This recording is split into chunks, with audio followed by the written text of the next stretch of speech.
Welcome to Reviews That Scare with Jess and Blair. I'm Jess. I'm Blair.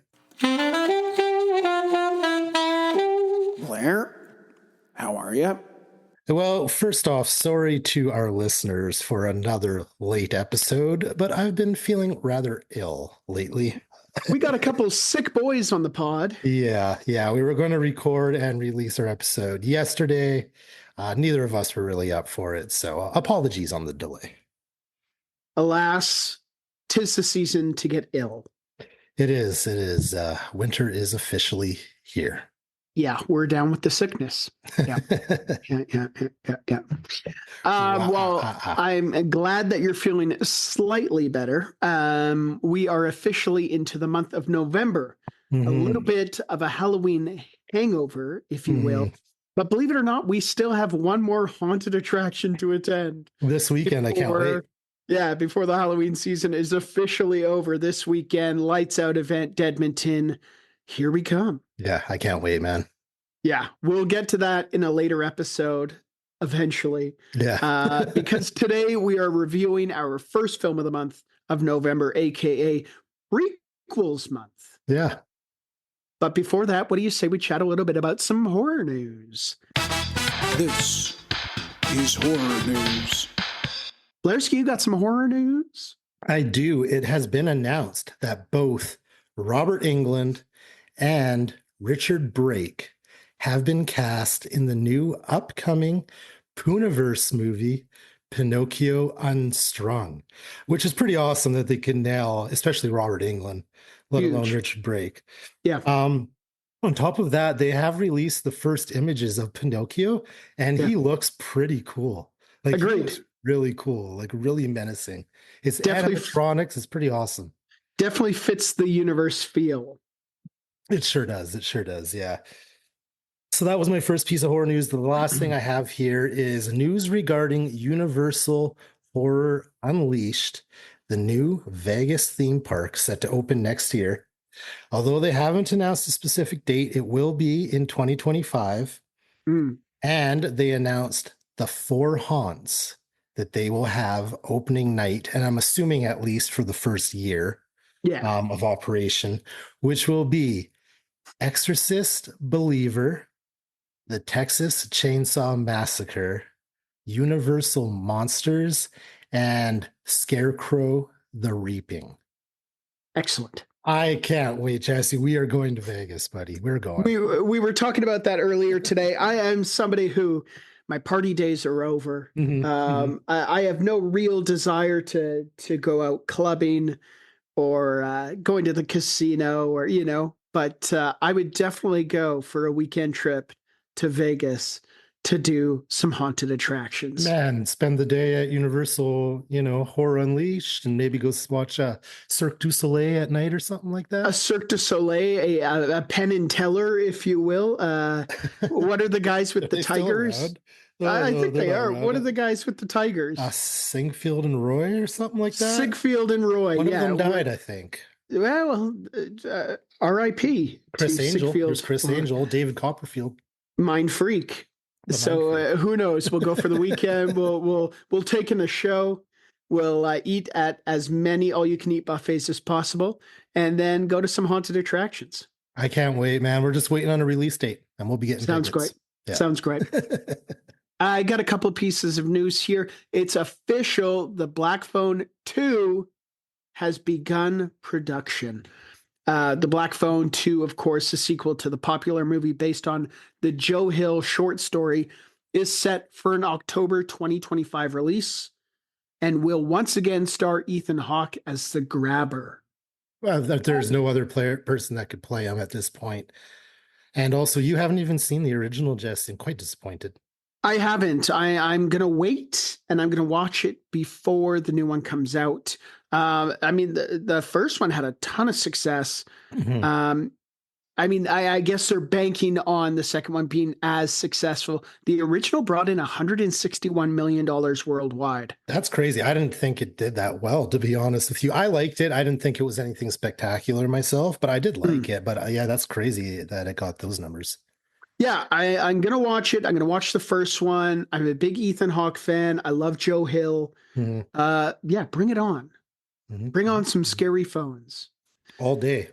Um, Phasmophobia, if we can have a little Phasmophobia break, officially launched on console. Blair and I have put in A couple couple hours. hours, yeah. Yeah, nothing, no live streams yet, and nothing good enough to really put out as far as video wise. But we've had some fun. We've caught a few ghosts. Yeah, a few, We've died numerous times. many times. But yeah, officially released and officially passed 200 million copies sold across all platforms. Now, this is a game that has been out for, I don't know, at least 5 years. I think it's coming up to that. Yeah, you're Yeah. right. But I was skeptical. I feel like it was held off on, held off on, held off on, and then it was really rushed. It plays great. I love it. It's a lot of fun, man. We It's just a got to get ton you of to fun. unlock some stuff. That's all we got to get. Yeah, it is a ton of fun. And again, it's all, to me, it's all about who you play with. Yeah. And luckily, I have Blairski to help Oh, me in thank you, this buddy. ghost hunting endeavor. Even though we Um, fail miserably at it most times.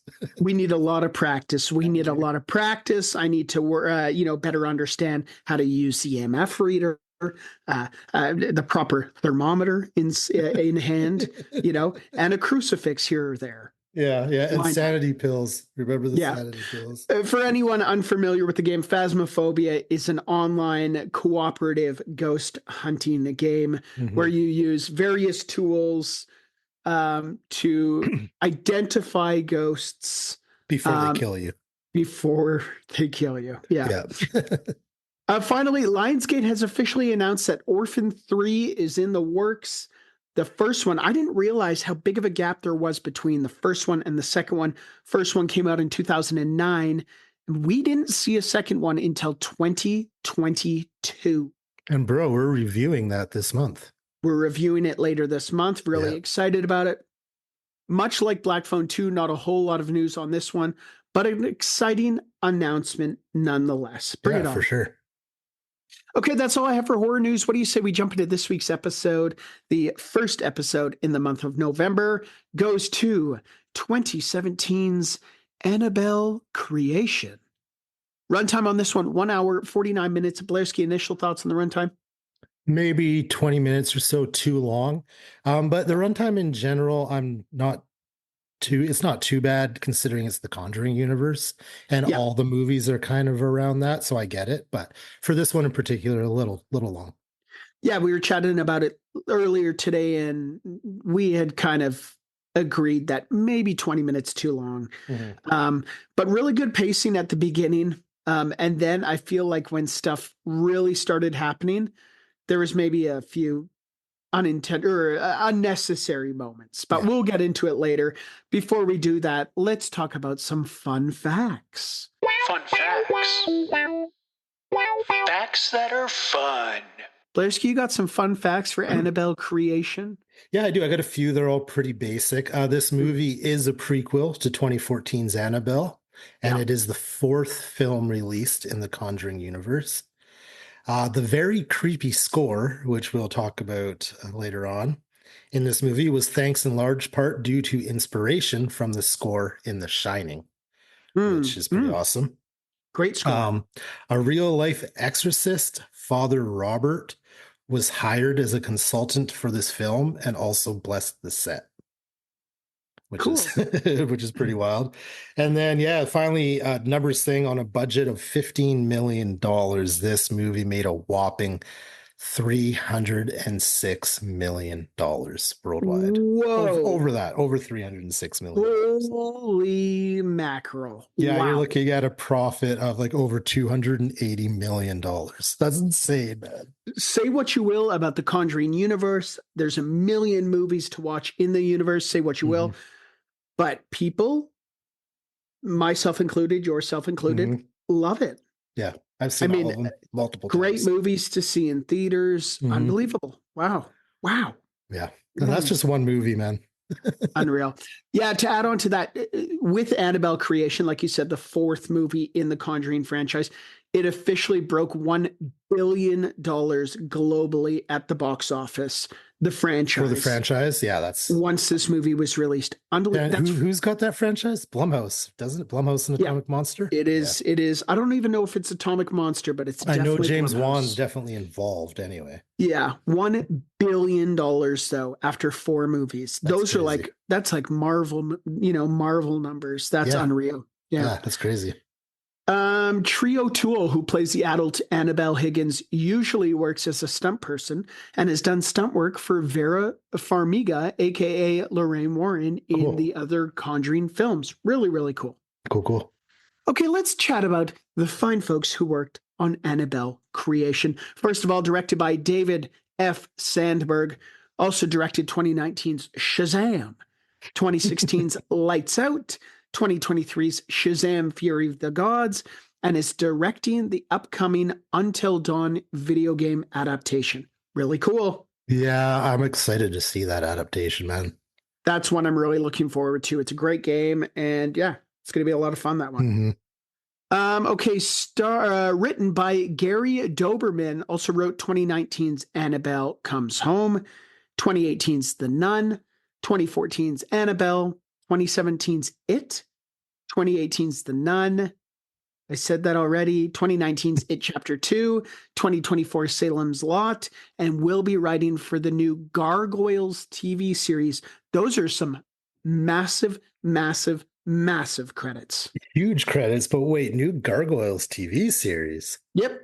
Did you ever watch the old one? The OG Gargoyles? I wasn't like religiously watching. But you've seen a few episodes here and there, right? Yeah. I am aware of the Gargoyles. I had a gargoyle toy growing up. Yeah. They were all the rage in the 90s. Big in the 90s, man. It was like gargoyles, street sharks, biker mice from Mars. Ninja Turtles, of course. Ninja Turtles, absolutely. Yeah. Absolutely. Okay, starring Anthony LaPaglia as Samuel Mullins, started in 1995's Empire Records, 1993's So I Married an Axe Murderer, and 160 episodes as Jack Malone on Without a Trace. Blairski, a big Without a Trace fan? Can't say I am, my friend. Can't say I am. Negative. Oh, well. Lulu Wilson as Linda, also starred in 23 episodes of The Millers, 2016's Ouija Origin of Evil, 10 episodes of The Haunting of Hill House, and 8 episodes of the TV series Sharp Objects. Talitha Elaine Bateman as Janice, starred in 2019's Countdown, and 10 episodes of the TV series Away.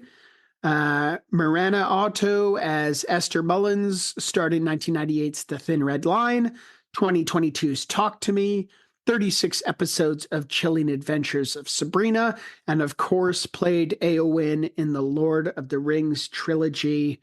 Big fan. Big fan of her work. Stephanie Sigmund as Sister Charlotte, starred in 11 episodes of Narcos as Estrella in Spectre, James Bond movie, and in 14 episodes of The Bridge. And then finally, Samara Lee as Bee, starred in 2015's Concussion, 2014's Foxcatcher, and 2019's Annabelle Comes Home. Okay, rock and roll. And that is just the tip of the iceberg. There's about 5 other people not mentioned in this. Yeah, at least. Big cast, surprisingly big cast. Yeah, and for just a one location movie, basically. Yeah. Synopsis courtesy of our dear friends at IMDb. 12 years after the tragic death of their little girl, a dollmaker and his wife welcome a nun and several girls from a shuttered orphanage into their homes, where they become the target of the dollmaker's possessed creation, Annabelle. Yeah, it's okay. It's a little long. And they really hammer home like doll maker. Ooh, the doll maker. And it's not at the whole opening scene. It's him making dolls. That's it. He needs to make a quota, but it's like after that. He doesn't make any dolls. There's dolls over the house, but it's not like he's playing this like creepy puppet master doll I'm maker the guy. doll maker. Yeah, Yeah. exactly. This leads us to one of our favorite segments of the show, Kill Count. Kill count. The time of the show we count the kills. Blairski, do we have a kill count for Annabelle Creation? Well, yeah, we do. It's not the biggest kill count as it's a Conjuring movie, and none of them, I think, really have big kill counts. Total kill count of 3 Okay. in this movie. 2 of them are off-screen deaths. The one on-screen death, I'm sure we'll start likes and dislikes with. Yeah.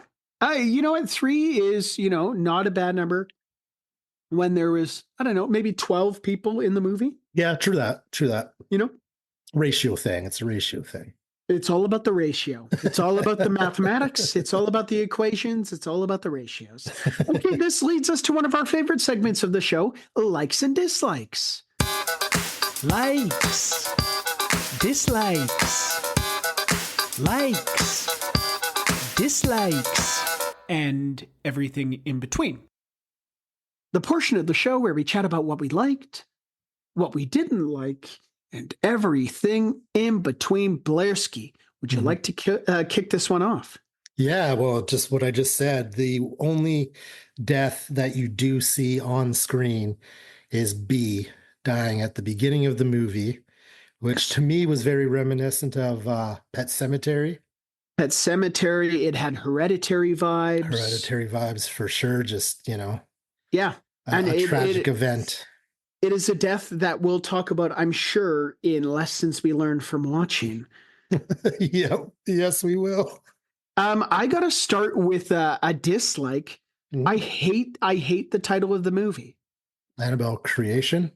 Yeah. What would you have called it? I don't know. Annabelle 2? Yeah. Well, but it's a prequel. The beginning? Annabelle the beginning? I feel that Annabelle makes sense. Creation, it's just, I don't know. Annabelle the beginning is an easy one. The beginning, I feel like the beginning is like a go-to for prequels. Yeah. Creation just kind of falls flat for me. Okay, fair enough. I also don't don't know. like Annabelle Comes Home. Yeah, that's it's like she's returning from college for the summer. Right. I don't know.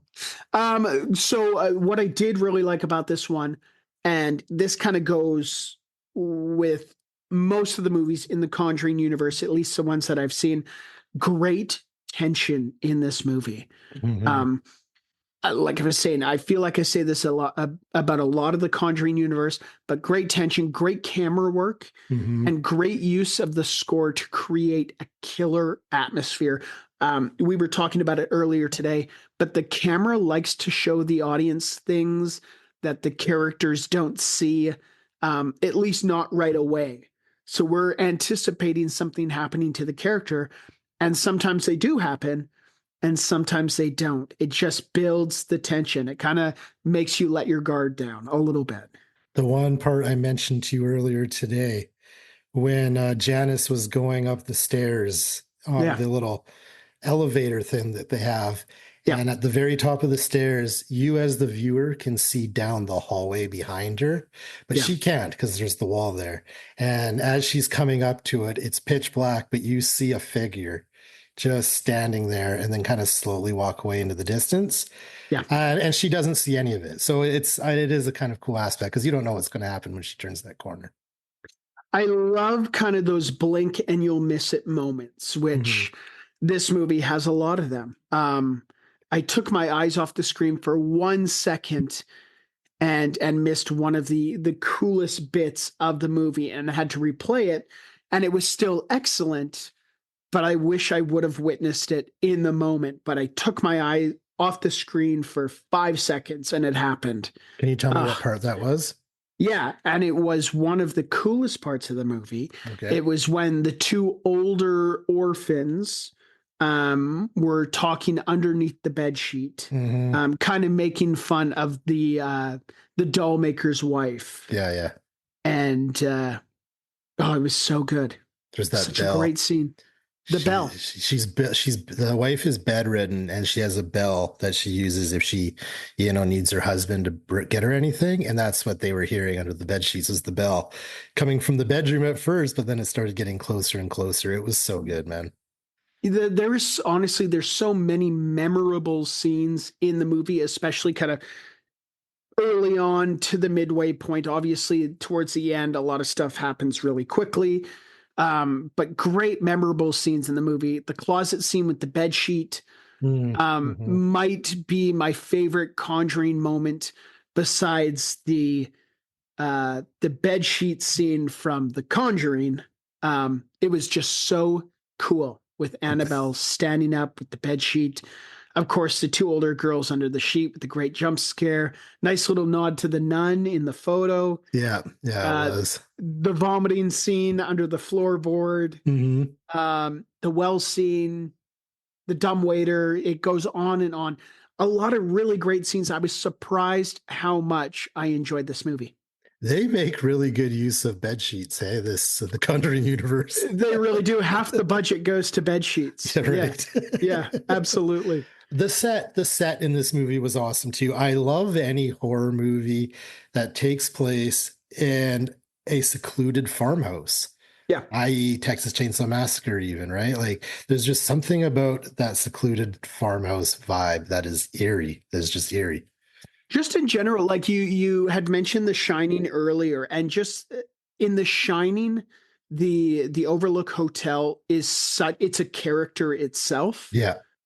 So I feel like in a lot of horror movies, when you have the movie play out in one scene, it just, that house or farmhouse or Camp Crystal Lake, like a place like that becomes a character of its own.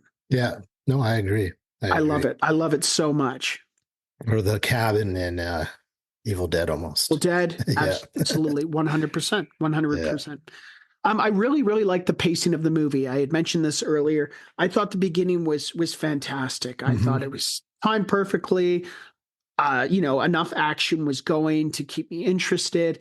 And then I did feel like the ending, it was maybe 20 minutes too long. I agree. But let's not forget about the performances in this movie, because the acting was superb in this movie. From everyone, top to bottom, it was great. Yeah, especially from the actresses who played Linda and Janice. The relationship between the two of them was just top notch. It was really, really good. Yeah. Really effortless, real and effortless, which is like huge kudos for, performers that young to get kind of, that performance out of them. That's great. That's that so being good. said, all the kids were good in this movie. Everyone, there wasn't a bad seed in this movie, I'll say. Absolutely. Okay, what do you, obviously Annabelle, it's a doll, honest, and obviously the real Annabelle is such an iconic doll, being the Raggedy Ann doll, but what did you think of the doll itself? So I like the design of Annabelle. I do. I think she's creepy. I actually have one behind me, like a replica. I felt in this movie in particular, Annabelle Creation, Annabelle wasn't really a big part of it. I found, in comparison to Comes Home or Annabelle, the standalone Annabelle movie where she's a huge part of it. I know that Annabelle is possessed by a demon or something like that, something along those lines, right? But in this movie, it was a lot of just that demon or like another, presence around, and Annabelle was just kind of there to me. Yeah, I felt, and I get why they didn't use a Raggedy Ann doll. Yeah, it's not that scary.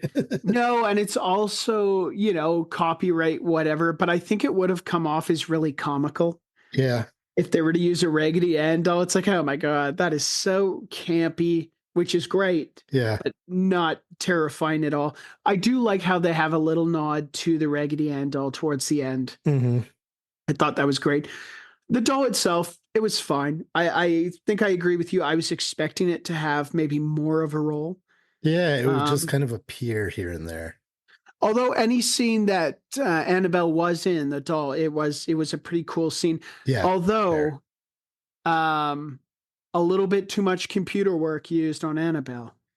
Okay, and not only Annabelle, there's some other, I'll say, spirits or demons that appear in this movie. Yeah, Okay, can I talk about one scene? I think you should. Yeah, I'm going to talk about it because I have to. It used some heavy CGI that I could have really gone without. So it was a scene you had already mentioned where Annabelle is following Janice and she's got the bed sheet over her. So it's basically a moving bed sheet, and then the bed sheet drops. No one's there. It's a No very one's there. Yeah. creepy, good scene. I loved it. Very shortly after that, the demon's face pops up and says, like, I want your soul, or something like that, Yeah. to Janice. And it took me out of the scariness I was feeling from that scene, like that just ended. You know what I mean? I hate that use of CGI, man. Yeah, and like you said, they just did such a great job of creating so much tension. And then it's like, oh, that's the payoff. Yeah, the CGI demon Uh, face. Like, come don't on. like that. Don't like No, that. no. No, I don't know. So the Scarecrow, although pretty creepy, Mhm, scarecrows can be pretty creepy. I mhm. didn't really understand the character. No. Um, and it was just too involved, I think. It was just like another thing to add the scary, but it just was like I felt like the scarecrow was a bit unnecessary. I was reading reviews and somebody said, I give it a couple months before the scarecrow gets its own spin-off movie. It hasn't happened yet. It hasn't happened yet, but it's like a really hilarious comment because it's like, Yeah. well, yeah, it just kind of pops out of nowhere and it's like, wait, now the scarecrow is possessed? Well, I mean, when all you have to work with to begin with is a doll, you're probably kind of grasping at some other things, right? I suppose so. They were doing so well. And I honestly, I think that's where I'm saying the movie was about 20 minutes too long. Hmm. And those 20 minutes maybe came from scenes that involved the scarecrow. May or not, may not. I don't know. Or may. And yeah. And then the ending itself, I was a little confused with. I was talking to you about this earlier today. Mhm. I haven't seen the original Annabelle. So I think maybe it would make more sense if I did, but I was for a moment I didn't realize what was going I'm on. pretty sure the original Annabelle starts off basically where this ends. Gotcha. Yeah. Gotcha. And apparently there's a post-credit scene that includes the I nun. missed I that. didn't watch that. I missed that. I mean, I have it on Blu-ray. I'm sure I have like a whole bunch of extra footage. I haven't watched any of that though. Yeah. I Interesting. don't know. Hmm. Yeah, I don't know. What else do we have here? You have anything else? Anything else you really liked, didn't like, in between? We've talked about everything. I think we've blabbered on long enough, yeah? Oh, the last thing that we haven't talked about is the scariness. I wrote here, I got jump scared very good a few times. This movie scared me. It was a scary movie. It was a scary movie. I was telling Blair earlier today, I watched it in the basement, lights off, Me middle too, of the man. night. Me too. And my cat came downstairs, and I swear to God, she was just, protecting the basement because she sat down there and watched the last 40 minutes with me and then checked on me throughout the night. She checked on me at 3 o'clock in the morning, 4 o'clock in the morning, all the way until I woke up Making at sure 6 you weren't o'clock in the having morning, nightmares, man. making sure I wasn't having nightmares. Or, to my knowledge, maybe it terrified her and she had nightmares. My poor cat, poor Lucy Goose. I mean, it is a creepy movie, but like what got me is the jump scares when they do happen, it's a very loud, sudden noise. And Yeah. I have my soundbar blasted in the basement. I'm watching movies, so that shit just makes me jump. That's all. And there's a lot of really terrifying things. I Yeah. mean, I like to watch movies with subtitles on, and too. even the subtitles can sometimes be really hysterical. There was a subtitle in this movie, I'm trying to find it here, that said fast approaching footsteps, That's creepy right there. which might be the most terrifying subtitle I've ever read. Right? And hearing it, it's just like you can't see what is running at you, Yeah. but you hear it coming. It's like that's terrifying. Yeah. Yeah, good point, So man. good. Real good So point. Let's move along to our next segment here. Yeah.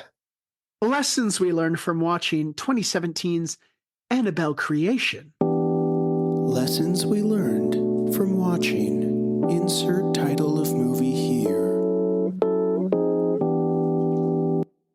The segment of the show where we talk about the valuable life lessons we learned from watching said movie. Blairski, did you learn anything while watching Annabelle creation? Yeah, well, just two, and one we already talked about, and I'm sure you have it written down. Teach your kids not to run out into the middle of the road. No matter what the reason is, don't do it. It is very dangerous. Don't run in the street and keep an eye on your kids. Keep an eye on your kids. Yeah. The last thing I learned is kind of along the same boat, but don't lean over an open well. Don't do it. I see it happen not only in this movie, but in so many movies. People lean in to look into a well and boop, they fall right in. You end up being Bart Simpson trapped in a well. Yes, you do. Goodness gracious. I learned a couple things here. A sin is a sin no matter the context. All right, yeah. A nun doesn't want to hear why you did it. It's a sin. You're going to hell. Yeah. While using a stair lift, always remember to buckle up. Safety first, folks. Safety first. If you break a swear, you go straight to hell. So if you say, I swear, da da da da da da, and you break that swear, you're going to hell. Is that similar to a promise? I think it is, yeah. Same, different. And then finally, I had mentioned it, there are not many things scarier than fast approaching footsteps. Yeah. Terrifying. Okay, line of the night. Line of the night. Line of the night. Line of the night. Line of the night. Line of the night. Line of the night. Line of the night. Line of the night. Line of the night. The segment of the show where we discuss our favorite lines from the movie. They might give us chills, they might give us the giggles. All we know is that they are our favorites. Blairski, what do you got for line of the night? First one, Esther says, "It's back. I knew it was back." And Sister Charlotte says, "What is it?" Esther replies, "Evil, the devil itself." When they figure out Annabelle's on the loose. The last one is said by Janice and could probably be the tagline of my life, which is, "Forgive me, Father, for I'm about to sin." Oh, Blairski. Goodness gracious. I've got a couple here. Janice says, you know what I like about Sweet Sue? She looks just like you. Sweet Sue is, of course, Linda's doll. Janice says this as she pulls a knife from Sweet Sue's face. Mm-hmm. And then finally, another one from Janice. She says, time to cease from sin, Carol. It's a great line. It is a great line. This leads us to our final segment of the show. Some might even go as far as saying our favorite. Yeah, some might say, I might say some days. Celebrity lookalike time. Celebrity lookalike time. The time of the show where we take a look at the cast and discuss their celebrity doppelgangers. Spoiler alert, it usually comes down to the character's hairstyle. Blairski, Yeah, buddy. what do you have for celebrity lookalike time? I'm just reading them now, and they're out there. Sister Charlotte kind of reminded me a little bit of Halle Berry. Okay.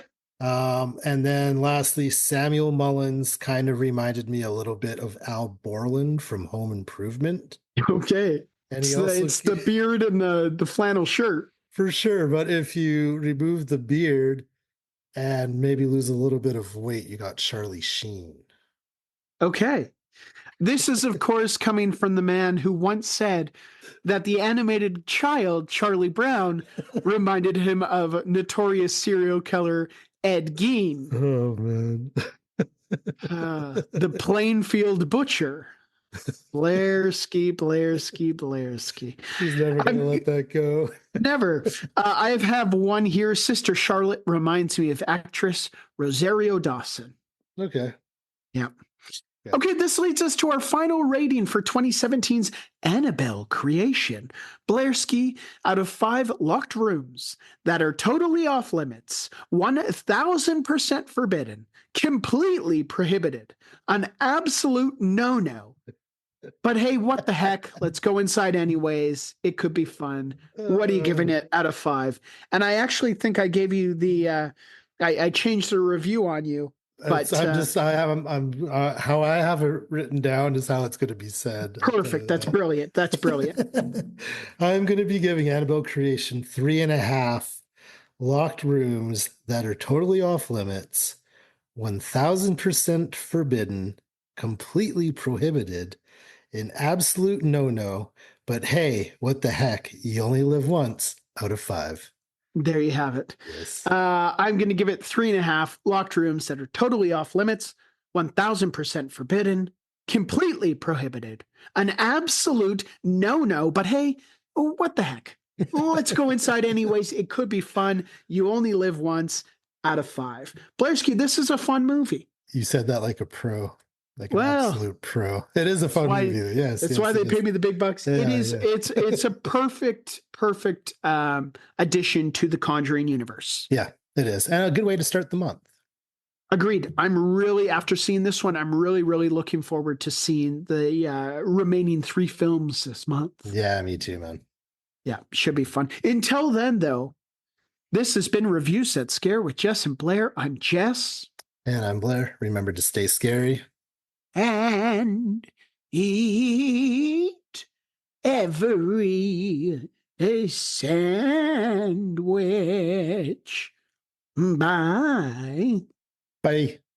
Thank you for listening to Review Set Scare. Make sure you check out our link tree at linktree/Review Set Scare. That's linktr.ee/Review Set Scare, which has links to our Instagram, YouTube, Patreon, Twitch, and many other things. If you'd like to email us, you can reach us at reviewsetscare@gmail.com. Thanks for listening, and remember to stay scary and eat every sandwich.